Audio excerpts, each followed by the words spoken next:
I want to tell you about the worst show MSNBC ever aired. Not the worst coverage, not the most craven echoing of officialdom, just one of the lamest shows. Not anything current, not Tucker Carlson or Laura Ingraham, who were both employed by the network at one point. I'm talking about a show called The Site, like a website.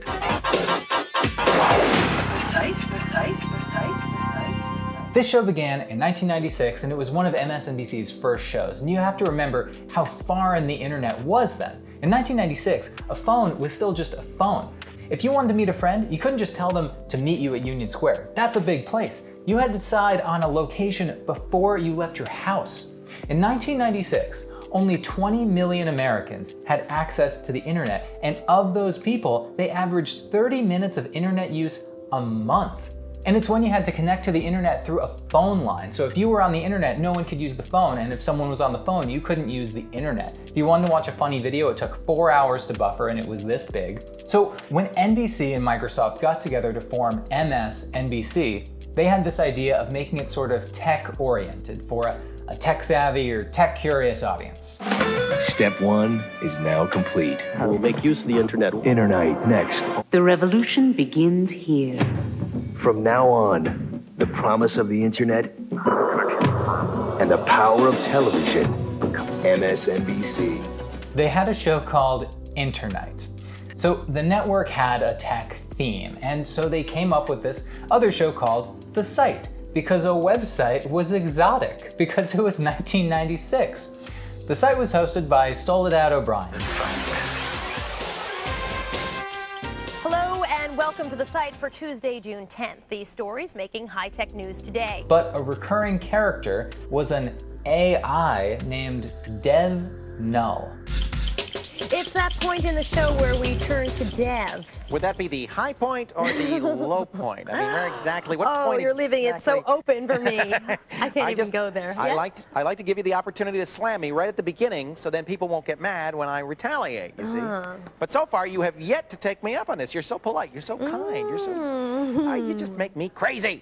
Hey, I got a great bit for you. This is a great. You want to say that? Hey.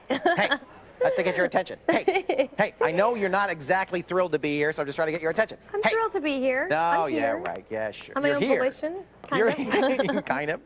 She sees her career flashing before her eyes. So he was like this hacky tech insider guy. The show was very of the time. The stupid spacey music, the MTV Dutch angle interviews that are not a thing anymore. But Soledad O'Brien is actually still really impressed with what the show was for 1996. The show, never really took off. It was always, but it was amazing because I know it looks ridiculous now, but no one had ever done a virtual character. Like at the time, that was 1996. And at the time, that was amazing and forward-looking. It was not amazing, and it was not forward-looking because there is nothing new about crappy, annoying banter or lame news segments that don't really teach you much. And remember that the year before, 1995, Toy Story came out, so I don't think anyone was dazzled by the animation of Dev Null, even in 1996. In fact, we know they weren't because it failed to bring in an audience and the show was canceled after a year. But I'm going to postulate that it failed to bring in an audience not because it was silly, it was for a different reason.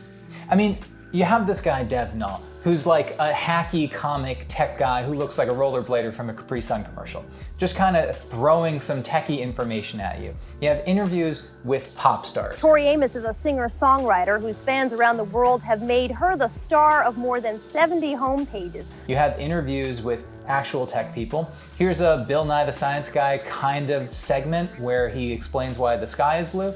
People came on to plug the latest products like wireless keyboards. No wires. No wires. Or the latest websites like a site where you could buy movie tickets on the computer. Why is MovieLink our site of the night? Well, this is a great site because it's really useful.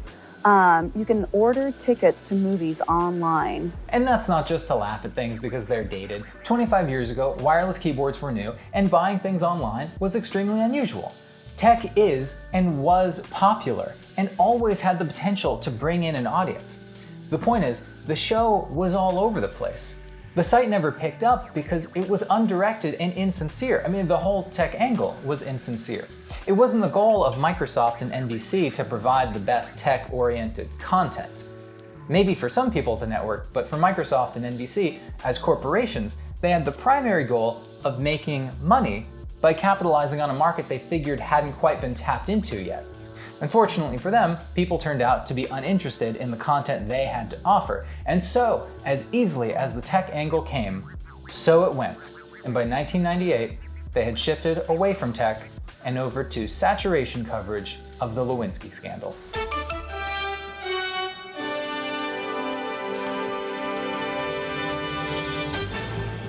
As we've said, a New York Times story today suggests the president might shift strategy on Monday and admit to what might be colloquially but not legally defined as a limited sexual relationship with Monica Lewinsky. Joining me now to discuss that story, its veracity and why it would come.